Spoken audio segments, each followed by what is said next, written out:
Amém? Amém. Temos estudado no primeiro período sobre a escatologia. A Terezinha que está nos visitando, nós estamos estudando sobre o fim dos tempos. Começamos falando sobre a escatologia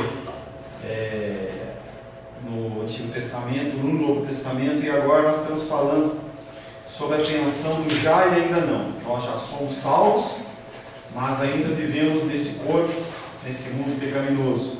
Semana passada nós falamos sobre os sinais dos tempos, e as pessoas pensam que muitas vezes, ou a maioria das vezes, os sinais dos tempos são apenas milagres, maravilhas, são bombas, guerras, doenças. E na verdade, o que nós falamos na semana passada é que um dos maiores sinais dos tempos seria a pregação do Evangelho. Nós falamos em Mateus 24:14, e será pregado este Evangelho do Reino por todo o mundo, para testemunha a todas as nações. Então virá o fim. Falamos na semana passada que um dos maiores sinais do fim dos tempos, um dos maiores sinais da escatologia é exatamente a igreja pregando o Evangelho.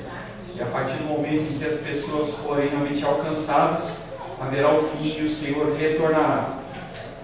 Um outro motivo, outro item que nós temos tratado, que vamos tratar no dia de hoje em relação a essa tensão, é que as pessoas têm que entender que nós, apesar de sermos salvos, apesar de termos sido escolhidos pelo Senhor e o Espírito Santo habitar em nós, nós continuamos imperfeitos.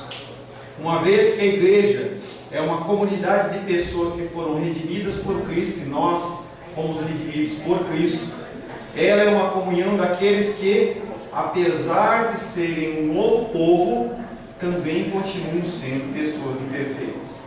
Nós temos limitações, nós temos falhas. Não é porque nós aceitamos Cristo como Salvador, que nós somos batizados, que nós passamos a ser seres perfeitos. Isso não ocorre. Nós temos nossas dificuldades, cada um tem uma dificuldade, nós vamos sendo tratados conforme a nossa vida vai andando. E a pessoa que às vezes avançou um pouco mais na santificação, ela acaba sendo sobre a vida dos outros um fardo, porque ela cobra que aquelas pessoas tenham o mesmo nível de crescimento, o mesmo nível de entendimento que os outros. E não é assim que funciona, cada um tem um crescimento diferenciado. Não se deve perder de vista nem que nós somos nova criatura e nem que nós somos imperfeitos. Você não pode se fixar nem na ser uma nova criatura e você achar que está tudo certo, você não precisa fazer nada. E aí eu gosto de falar bastante, citar aquele Salmo 23, e a pessoa ela acha que ela aceita Cristo como Salvador, ela senta na grama e fica à beira das águas tranquilas e não cresce, não busca entendimento, não busca nada, ela simplesmente acha que está tudo certo. E também nós não temos que nos ligar apenas na nossa imperfeição. Poxa, eu aceitei Cristo e eu continuo pecador, então eu vou continuar da mesma maneira, vou continuar fazendo as mesmas coisas. Então não, a gente tem que ter mudança e transformação. O povo de Deus não deve ser tratado como aqueles que estão também totalmente depravados. Uma das doutrinas que tem dentro do calvinismo, que fala sobre a doutrina da eleição, que é uma coisa que nós acreditamos, que o Senhor é aquele que nos escolhe, nós não temos a capacidade de, dentro da nossa vida, de pecar, escolher o Deus Santo, e sim Ele que nos escolhe. Ela tem como a primeira das doutrinas a doutrina da depravação total. E nós, antes de termos Cristo, nós somos totalmente perdidos. Nós éramos totalmente perdidos. Andávamos como cegos, andávamos como perdidos. E a partir do toque do Senhor, nós fomos salvos. Então nós éramos totalmente depravados sem Cristo. E hoje nós continuamos pecadores, mas não temos mais essa depravação nas nossas vidas. Nós não somos mais completamente incapazes de fazer qualquer bem. Nós somos capazes de fazer o bem, sim, através do Espírito Santo. O Espírito Santo é aquele que nos capacita a fazer o bem. E nós somos também inclinados para o mal. Isso aí é um pendor que nós temos na nossa carne, de sermos inclinados para o mal. Nós devemos entender que devemos ser tratados como novas criaturas em Cristo, mas somos pecadores ainda. Ao mesmo tempo, porém, deve ser lembrado que o povo de Deus é imperfeito. Nós já falamos sobre isso.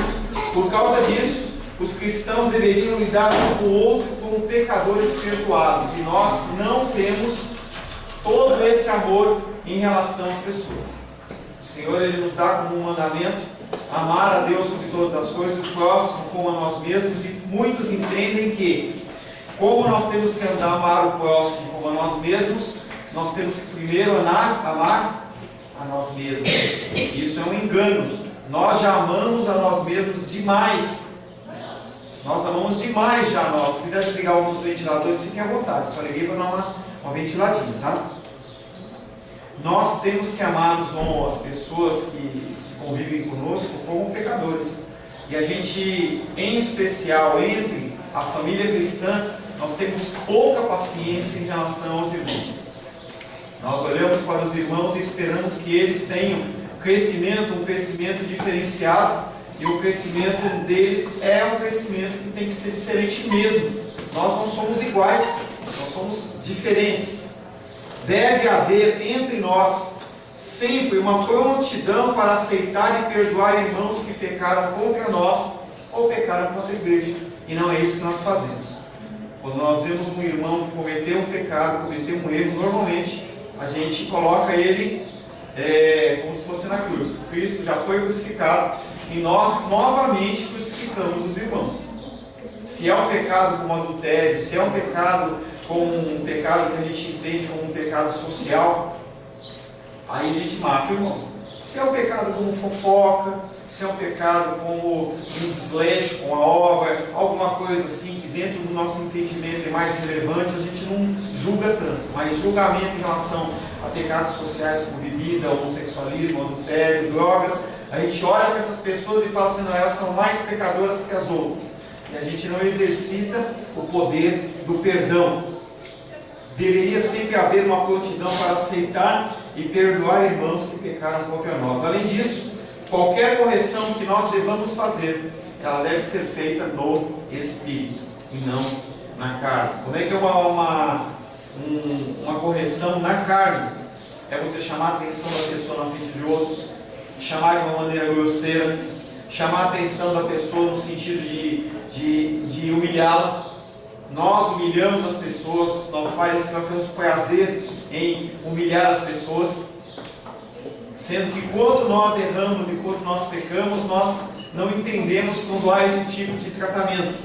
Quero convidar você a abrir a palavra de Deus em Gálatas, capítulo 6, verso 1, que fala sobre isso.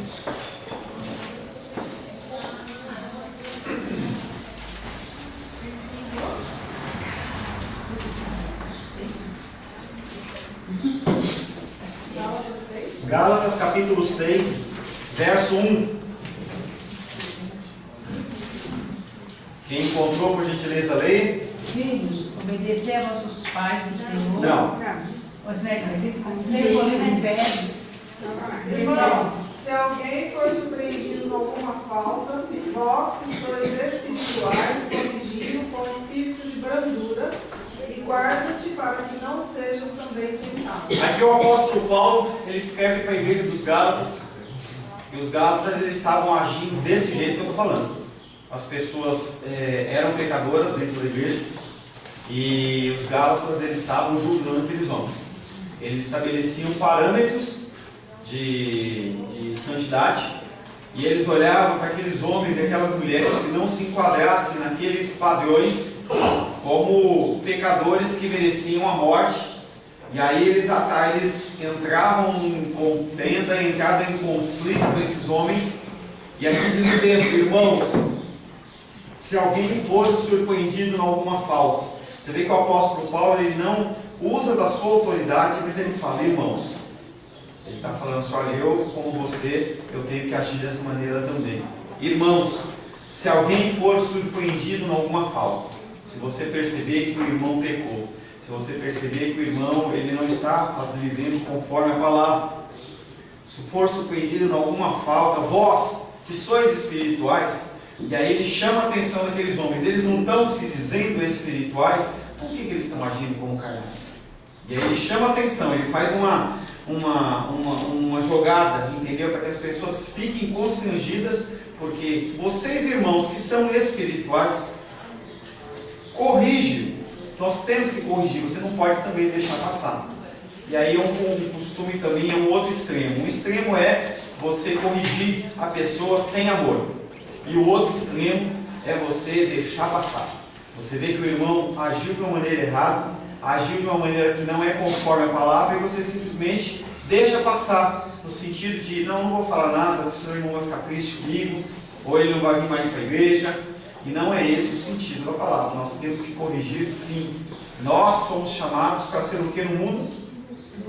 Luz. Mesmo dentro da igreja, nós temos que ser luz. Um dos lugares que tem mais trevas é na igreja, porque Cristo ele veio para os pecadores. Cristo não veio para os santos, ele veio para os pecadores. Então a igreja é um lugar de pecadores reunidos buscando santificação. Então nós somos todos falhos. Vós que sois espirituais, corrigiu, irmão, com espírito de brandura, com amor, com carinho, com firmeza, e guarde-te para que não sejas tentado. Já que você é tão espiritual, cuidado. Esse irmão que está pecando nesse delito, nessa área, você tem que tomar cuidado, porque se você não prestar atenção, se você não andar corretamente, você cai também. Essa atenção deveria ser um incentivo para o viver cristão responsável. Como a gente sabe que a gente é, mas ainda não é, nós deveríamos estar sempre na busca da perfeição. O Senhor, ele trata com excelência, e nós deveríamos entender que essa excelência ela tem que ser buscada. Exemplos como Daniel, que era uma pessoa que vivia de uma forma excelente dentro do trabalho dele, dentro da vida dele, e era encontrado como uma pessoa que era excelente. Quando os homens se levantaram para lutar contra ele, eles falaram assim: eu não vamos encontrar nada que não seja dentro da lei do seu Senhor, então vamos procurar lá. Que as pessoas possam procurar na lei do Senhor e não nas coisas triviais. Então nós entendemos que nós já somos salvos, que o Senhor nos escolheu, que aquele que nos escolheu, ninguém de maneira nenhuma pode nos tomar das mãos do nosso Salvador. Nós não temos que nos acomodar, e sim buscar a excelência. A tensão continua entre o já e o ainda não, e implica para o cristão uma luta contra o pecado contínua ao longo do presente da vida. Enquanto você estiver vivo, você vai lutar com o pecado. Pode ser que você não lute com o pecado que você já venceu, mas você tem outros pecados na sua vida que você vai continuar lutando. Eu tenho pecados que eu vou continuar lutando, entendeu? Tem um irmão que eu comecei a aconselhar na quinta-feira que tem problema de pornografia, e eu falava para ele: isso é uma coisa que você vai lutar por muito tempo. Você tem que se libertar disso, é todo um processo, não uma mágica. Tem todo um processo, da mesma maneira que você entra na profundeza do pecado, para você sair, você tem que fazer um caminho inverso, que às vezes é muito doloroso. Por isso que ele fala: não anda nem para a direita, não se desvia nem para a direita nem para a esquerda. Tanto a direita como a esquerda tem espinho. Ou melhor, se for Sebastião que gosta de exemplo de pescaria, é que nem anzol. Entendeu? O anzol ele entra muito fácil. E aí, se você lembrar o formato do anzol, ele tem aquele formatozinho assim, e bem na pontinha ele tem uma escama. Ou seja, ele entra fácil, mas para sair ele sai rasgando. A mesma coisa é o pecado. Você está andando nos caminhos do Senhor, e aí você se desvia, entra em caminhos que não são do Senhor, para você voltar, ele vem te machucando, ele vem te rasgando, e você tem muito mais dificuldades para sair dele. A palavra de Deus também diz no livro de Mateus que se você tem uma dificuldade, no caso fala sobre demônio, mas se você tem uma dificuldade e você se liberta dela, e você volta para aquela prática daquele pecado, a coisa volta 7 vezes pior. Cada vez mais você fica enredado, cada vez você aprofunda mais. Então que nós possamos, a partir do momento que a gente se libertar do pecado, a gente procurar andar longe dele. Mas a luta Esta é uma luta em que nós devemos entrar, essa luta contra o pecado. Não há dúvida no resultado, e isso é uma grande vantagem. Quando você entra num jogo, quando você entra numa luta, quando você entra numa disputa, você não sabe o que vai acontecer. Carolzinha é advogada, ela entra com ações e ela não sabe o que vai acontecer. Ela tenta fazer da melhor maneira possível a defesa ou o ataque em relação à causa, mas ela não sabe. Quem vai decidir vai ser o juiz. Ela tenta fazer o melhor. No nosso caso, nós temos uma coisa que é um facilitador. Nós já sabemos o resultado. O resultado é que nós vamos ser vitoriosos. Quando o Senhor realmente voltar no fim dos tempos, Ele vai nos levar, nós como salvos, nós como pessoas que fomos escolhidas por Ele, nós somos pessoas que vamos ser redimidas. Então essa luta contra o pecado, ela já foi ganha, não pela minha força e não pela sua força. Quando Cristo ele morre na cruz do Calvário, quando Ele fala, está consumado, quando Ele desce à mansão dos mortos, e Ele tem até uma ilustração que Ele entra chutando a porta do inferno, e Ele toma das mãos do diabo a chave da morte e do inferno. Ele nos faz vitoriosos nele. Então todo o pecado que está sobre a sua vida, ele pode ser vencido na força de Cristo. Mas essa é uma luta em que nós devemos nos engajar. Não há dúvida do resultado, nem na expectativa da derrota, mas nós temos que ter a certeza da vitória. Nós sabemos que Cristo desferiu um golpe mortal no reino de Satanás, e que a condenação de Satanás é certa, não tem como voltar atrás. Apesar de haver igrejas que ainda acreditam que há a possibilidade de Satanás ele se converter, e é um absurdo, mas as pessoas oram por isso, eles entendem que no final das contas, como Deus é amor, Deus é bom, vai dar tudo certo, e eles esquecem que Deus não é um Deus de comércio nacional, que é o Deus da pizza. Não é. Ele vai realmente cumprir aquilo que está designado. Satanás ele já tem o julgamento dele definido, e o fim ele já está declarado. E é isso que nós estamos estudando. Nós estamos estudando não no sentido de descobrir o que vai acontecer conosco, sim como vai acontecer essa vitória conosco. Nós já somos criaturas em Cristo. Amém?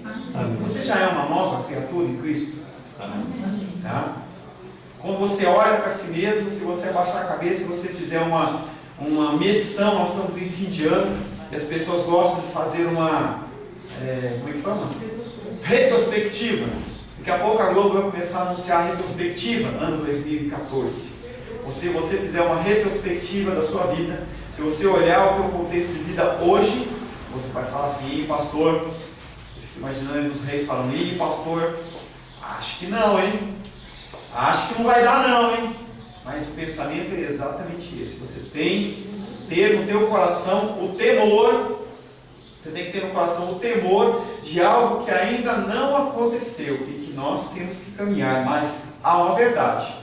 A partir do momento em que você entrou no reino de Deus, você creu e foi batizado, você se torna uma nova criatura. Pode não parecer aos seus olhos, porque nós também temos uma expectativa nas nossas vidas que nós temos que ser uma pessoa que não erra nada, que não comete nenhum erro. E eu digo para você que se houver essa possibilidade de você enterra, você avisa, porque a gente deixa espaço aí na frente do estacionamento para que Elias venha com o carro de fogo dele para levar você. Entendeu? Então a gente eu afasto o meu carro, o Sebastião afasta o carro dele para que o carro de fogo passe aí, não queime a nossa pintura. Mas fora isso, nós vamos continuar vivendo numa vida de pecado. Através do Espírito Santo, nós somos fortalecidos, de modo que realmente, dia após dia, nós podemos mortificar os nossos pecados. Eles existem? Existem. E você vai matando ele pouco a pouco. Essa semana, tanto eu como a Luísa ficamos gripados. Tá? A Luísa está tossindo um pouquinho mais que eu. Tivemos um pouquinho de febre. Como Deus é bom, Ele sempre permite que um fique são para cuidar dos outros. A Rosângela foi poupada, 50 Mas a partir do momento que você fica gripado, não adianta você ficar tomando Apracur, tomar Cebion, ficar tomando um monte de coisa não adianta, porque o vírus da gripe ele tem um tempo de vida dentro do teu corpo. E aí você tomar esses medicamentos, ter repouso, tomar bastante líquido, são coisas que vão ajudar na tua recuperação ou uma não continuidade desse processo, ou uma transformação, por exemplo, uma pneumonia. Então, é saudável que você cuide sim, mas esse processo de tempo de gripe, depois que você ficou gripado, ele vai demorar um tempo, em torno de 7 dias. Antes disso, você vai continuar com coriza, com a tocinha, com o ran-ran, fungando, vai continuar. E o pecado, ele é a mesma coisa. Você, quando identifica o pecado, e esse pecado ele é identificado através do Espírito Santo, quando você identifica esse pecado, você começa a trabalhar com ele. E você começa a mortificar esse pecado. Você começa a buscar de Deus forças para você parar de mentir, para você parar de fofocar, para você parar de beber, para você parar de fazer uma coisa ou outra. E isso que você, conforme você vai fazendo, o teu pecado ele vai sendo mortificado. B. Abre Romanos 8,13. Beatriz vai ler.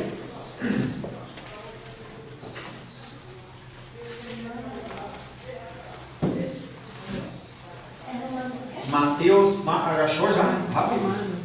Romanos 8,13. Não, eu queria dar o Mateus, Marcos, Lucas, João. 8, verso 13. Porque se vivendes segundo a carne, caminhais para a morte. Mas se pelo Espírito mortificardes os feitos do corpo, certamente vivereis. Romanos 8,13. Porque se viver segundo a carne, caminhais para a morte. Porque o salário do pecado é... Se você anda em direção ao pecado, em vez da santificação, o teu caminho, você está caminhando para a morte. Mas, se pelo Espírito, se você vive pelo Espírito, mortificares os feitos do corpo, você começa todo o processo de santificação. Se você anda pelo Espírito, e aí não está falando em você já estar pronto, está falando em você estar andando em direção a... Se você anda, vive pelo Espírito, você mortifica os feitos do corpo. Então, certamente você viverá, porque você é nova criatura. Mas não podemos atingir a perfeição sem pecado nessa vida. Não há como você atingir isso. Se você tenta fazer isso, você está buscando outra coisa, você está sendo soberbo. O único que fez isso foi Cristo. Ninguém fora Cristo conseguiu atingir isso. Nós temos que buscar a excelência sim, mas entender que nós não vamos conseguir antes da morte e ressurreição. Não vamos conseguir. Nossa imperfeição contínua, entretanto, não nos dá uma desculpa para vivermos irresponsáveis. E aí a pessoa olha para a vida de pecado dela e fala assim: pô, eu sou pecador mesmo. Então se eu pecar um pouquinho aqui, pecar um pouquinho ali, nem a pessoa que está com problema de coleção, eu vou comer um pouquinho de salzinho ali, vou comer uma pizzinha aqui, né? Conforme você, se você não cuidar disso, não tem jeito, isso aí não tem jeito, entendeu? Quem está assistindo na internet não tá entendendo, mas qualquer dia a gente explica. Então, a gente não é uma desculpa a gente saber que nós somos pecadores e que nossa carne ela é inclinada para o mal, nós continuarmos pecando. Já que eu sou assim, eu vou continuar pecando e vou continuar errando. E aí a palavra de Deus diz que quanto mais pecado, quanto mais pecaminosidade, mais a graça se manifesta. E aí com certeza algum olhou para o apóstolo Paulo e falou assim: Paulo, quer dizer que então se eu pecar bastante, Deus vai ser mais gracioso comigo? E a gente não pode entrar nesse tipo de caminho. Nossa imperfeição contínua não nos dá uma desculpa para vivermos irresponsavelmente, nem implica que devemos renunciar a tentar fazer o que agrada a Deus. Na verdade, nós apenas podemos continuar a viver entendendo que nós somos pecadores, mas estamos nós estamos caminhando para nos tornar uma pessoa melhor, uma pessoa salva e viva. Uma compreensão da força que é nossa através da habitação do Espírito Santo, deveria nos motivar a viver uma vida cristã positiva e vitoriosa. E aí o povo já se alegra, uma vida vitoriosa, uma vida em que você é cabeça e você não é cauda, uma vida em que você não tem lutas e dificuldades. E meu pastor Jonas, lá de São Paulo, ele falava que tem um lugar em que você não tem lutas e dificuldades. E aqui em Brasília, onde que é? Ali no Campo Santo. Campo da Esperança. Ali você entra e ninguém tem luta e não tem dificuldade. Ali é uma opção para você não ter lutas e dificuldades. Fora lá, você vai continuar tendo lutas e dificuldades.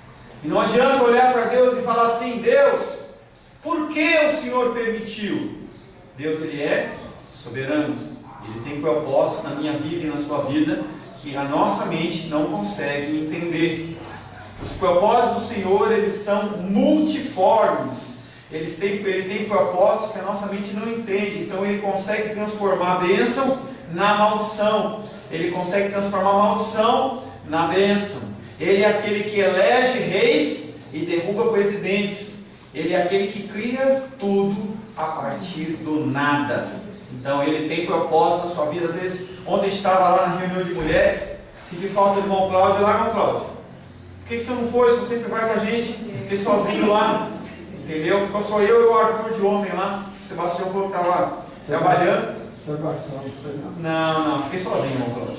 Entendeu? E aí a irmã dos Reis, ela fez uma pequena homenagem para 3 pessoas, mas falando das lutas e das dificuldades, Deus tem um propósito. E ela levantou um dos propósitos, é que a gente possa olhar para as pessoas e falar assim: não é só Cristo que conseguiu, não só pessoas extremamente santas que conseguiram, mas pessoas que vivem no nosso meio normais estão conseguindo. Então um dos propósitos é esse, aqui as pessoas sejam edificadas. E uma grande confusão que nós temos nos dias de hoje é que Deus, Ele distribui os dons para que as pessoas sejam vitoriosas. E a palavra de Deus não diz isso. A palavra de Deus diz que ela distribui os dons para, fora Carol, para que a obra cresça, para que as pessoas sejam edificadas, para que a igreja seja edificada. É para isso que os dons, eles são distribuídos na igreja. Então, se você tem um dom de mansidão, se você tem um dom de amor, de oração, não é para que as pessoas olhem para você e ele fale assim: você é melhor, você é uma pessoa que é especial. Não, é para que a igreja cresça, para que ela seja fortalecida. A fé na transformação contínua que em nós é operada pelo Espírito, conforme a aleluia. 2 Coríntios 3,18. O próximo é você, Gabriel. 2 Coríntios 3,18.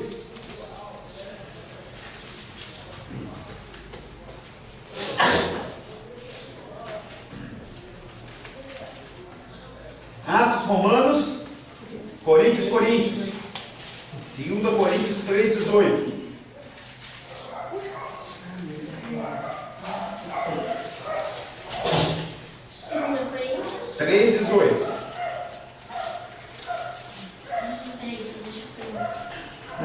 Quem achou, leu, por gentileza? Pode ler, Gabriel. 3,18. E todos nós, com o rosto desvendado, contemplando como por espelho a glória do Senhor, somos transformados de glória em glória, na sua própria imagem, como pelo Senhor, o Espírito. Quando o homem e a mulher foi criado, eles foram criados à imagem e semelhança de Deus. Com o pecado, essa imagem e semelhança ela ficou bagunçada, ficou conturbada. E aí olha o peso desse versículo. E todos nós quem? Nós que somos salvos, nós que temos uma nova vida em Cristo, e todos nós com o rosto desvendado, contemplando por espelho o quê? Gente, olha que responsabilidade.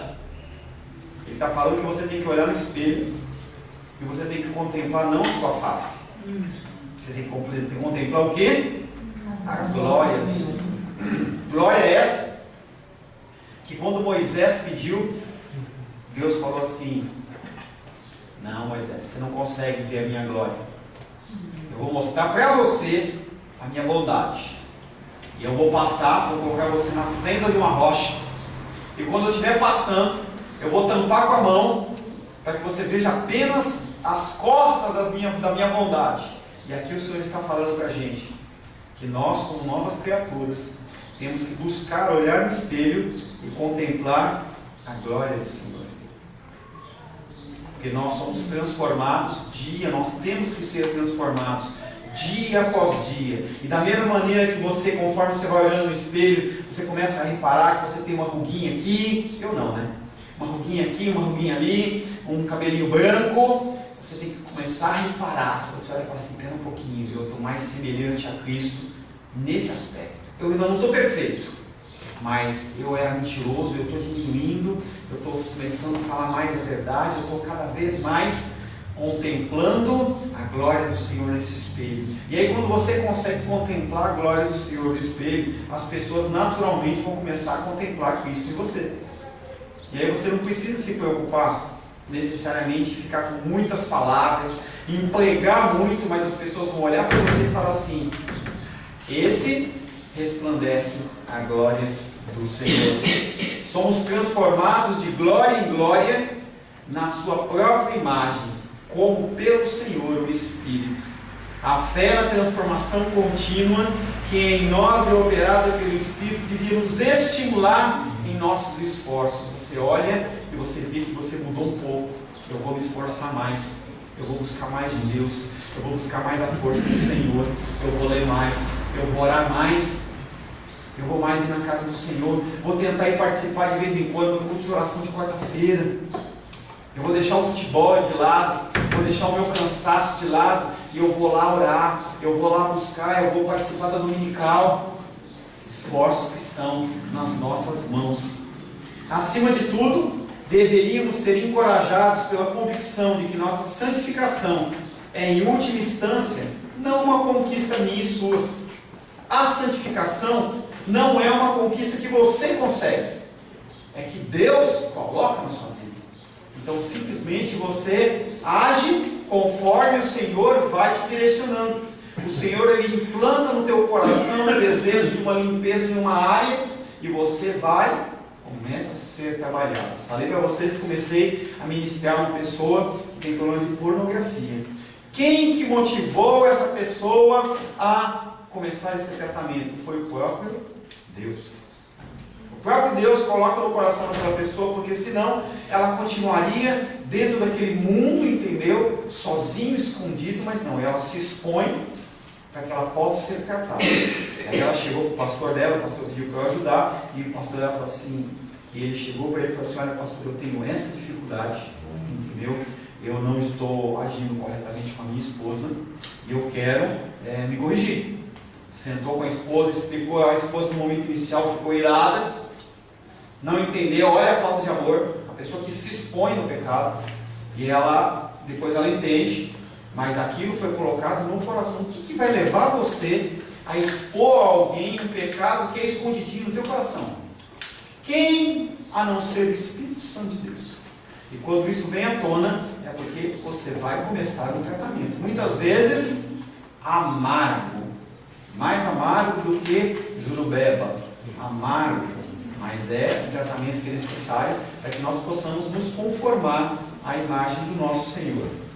Acima de tudo, deveríamos ser encorajados pela convicção de que nossa santificação é, em última instância, não uma conquista nossa, mas um dom de Deus. Um dom de Deus para quê? Edificar a igreja, uma vez que Cristo é a nossa santificação. 1 Coríntios, capítulo 1. 1 Coríntios, capítulo 1, versos 30 e 31. 1 Coríntios, capítulo 1. não tem? 1 Coríntios, capítulo 1, não tem? Opa! Tem? Tem. Sim. Versos 30 e 31. Ei, Luri. Mas vós sois sois dele, em Cristo Jesus, o qual nos tornou da parte de Deus sabedoria e justiça e santificação e redenção. Para que, como está escrito, aquele que se gloria, glorie-se no Senhor. 1 Coríntios capítulo 1, verso 31 diz: mas vós sois dele. Quem é dele? Eu e você. Vós sois dele, em Cristo Jesus, o qual se tornou da parte de Deus sabedoria, justiça, santificação e redenção. Para quê? Para que, como está escrito, aquele que se glorie, glorie-se no Senhor. Então, conforme você vai se santificando, você vai entendendo que você vai se tornando cada vez mais igual a Ele. Você vai se tornando cada vez mais igual a Ele. Mas aí, quando você olha no espelho, você não olha e fala assim: eu consegui mais essa vitória. Não. Você olha e fala assim: Deus, muito obrigado por mais essa vitória. Essa tensão nos ajuda a entender o papel do sofrimento na vida dos crentes. Por que eu e você sofremos? Por que eu e você sofremos? Não era mais fácil se a gente tivesse uma vida como o pessoal prega aí, que é tudo festa? Venha para a minha igreja, que você não vai ter mais lutas. Às vezes a gente fala essa mentira para as pessoas, não fala? Para achar que para fazer com que ela venha para a igreja, fala essa mentira para ela, para a pessoa, para achar que a pessoa ouça você. E não existe isso. Venha para a igreja que você não vai ter mais lutas. Venha para a igreja que você não vai ter mais dificuldade, você não vai ficar doente, porque afinal de contas, Cristo levou sobre si todas as enfermidades. E como é que eu estou gripado? Como é que você fica doente? Eu lembro da semana passada, estava doente, estava gripado. Como é que é isso? Como é que a gente fica doente?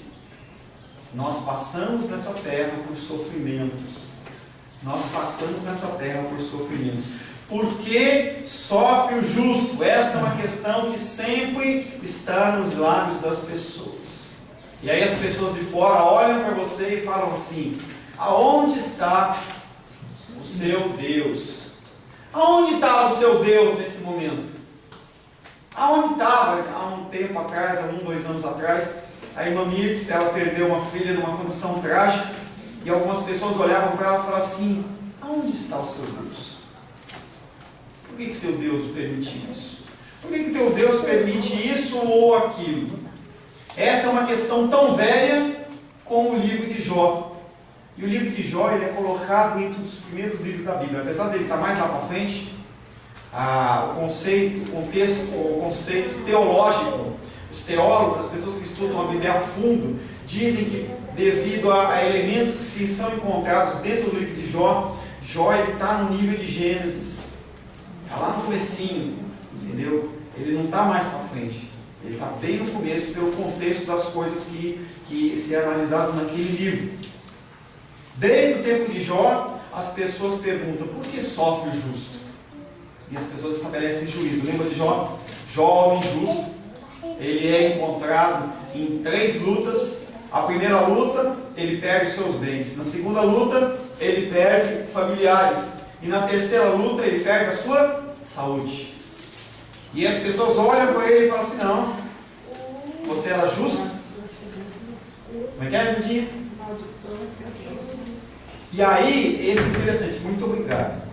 Dentro da nossa Bíblia, a gente lê: amaldiçoa esse seu Deus e morre. Mas essa é uma tradução equivocada. Porque quando a mulher de Jó olha para ele, ela não fala, e só se percebe isso no contexto hebraico. Quando a mulher de Jó olha para ele, ela não fala: amaldiçoa esse Deus e morre. Ela fala para ela assim: abençoa esse Deus e morre, porque esse Deus é tão pequeno, esse Deus é tão miserável, que você tem que abençoar ele. Abençoa ele. É uma coisa muito pior do que você amaldiçoar. Porque você amaldiçoar, você está tripudiando ele. Mas você abençoar, você está minimizando ele. Então é uma coisa que a gente não repara na Bíblia. Então a mulher de Jó olha para ele e fala: abençoa esse Deus e morre. E aí Jó olha, Jó foi crente naquela hora, hein? Como que eu recebi o bem do Senhor e eu fiquei contente, agora que eu recebo o mal do Senhor, eu não vou aceitar. E aí a luta continua, a gente não tem noção se aquilo demorou um dia, uma semana, um mês, um ano, não sei, foi um período, não se fala qual é o tempo. Eu nunca estudei isso para saber se tem como definir um tempo daquela luta de Jó. Mas Jó ele chegou num ponto em que ele não aguentava mais, em especial aqueles amigos dele que se levantam e começam a falar dele e começam a olhar e falar assim, pô, mas por que sofre o justo? Por que sofre o justo? E aí Jó começa um questionamento com Deus e Deus vai para ele e fala assim, você estava onde, Jó, quando eu criei o universo? Quando eu criei o beija-flor? Quando eu criei os peixinhos? Quando eu criei as estrelas? Quando eu peguei a lua e separei um pouquinho da terra, não coloquei, separei nem muito nem pouco, para a lua depois ela não ser atraída pelo campo de gravidade, bater na terra e destruir tudo? Onde você estava, Jó? Onde você estava quando eu coloquei a temperatura do Sol numa temperatura tal que se fosse um grau a mais, digamos assim, não sei, mas se aumentasse 1 grau a mais ou colocasse um pouquinho mais perto do Sol da Terra, todo mundo aqui morreria de câncer de pele. Onde você estava, Jó? E aí Jó olha para ele e fala, Deus, eu conheço o Senhor de Escrituras, eu conheço o Senhor de ir na dominical, eu conheço o Senhor de ir no culto noturno, mas agora eu estou conhecendo um Deus diferente, um Deus com que eu estou andando, um Deus que Ele é um Deus, inclusive no seu período. Ele continua sendo Deus, independente da tua luta, independente da tua dificuldade, Ele continua sendo Deus. Você pede pela cura, se Ele curar, Ele continua sendo Deus. E se Ele não curar, Ele é um Deus mau? Ele é um Deus rebelde? Não, Ele tem um propósito. Ele não quer curar e Ele não cura. Se Ele quer te dar o livramento do problema financeiro, Ele te dá. E não é porque você dá o dízimo, oferta, ou porque você fez uma campanha que Ele vai te abençoar. Porque Ele abençoa tanto ímpios, como Ele abençoa pessoas que são dEle. Uma graça comum, existe uma coisa que chama-se graça comum. Por isso que você não pode olhar para o ímpio e falar assim, nossa, como ele está prosperando? Porque ele é como aquela florzinha que num dia está bonita, no outro dia ela seca, murcha, cai e ela é lançada no fogo. Então Deus ele pode te libertar da dificuldade financeira? Sim. Mas Ele pode não libertar? Também. Não vai deixar de ser Deus. Não muda em nada os atributos do Senhor. Todas as qualificações do Senhor mantêm-se as mesmas. Amém, queridos? Amém.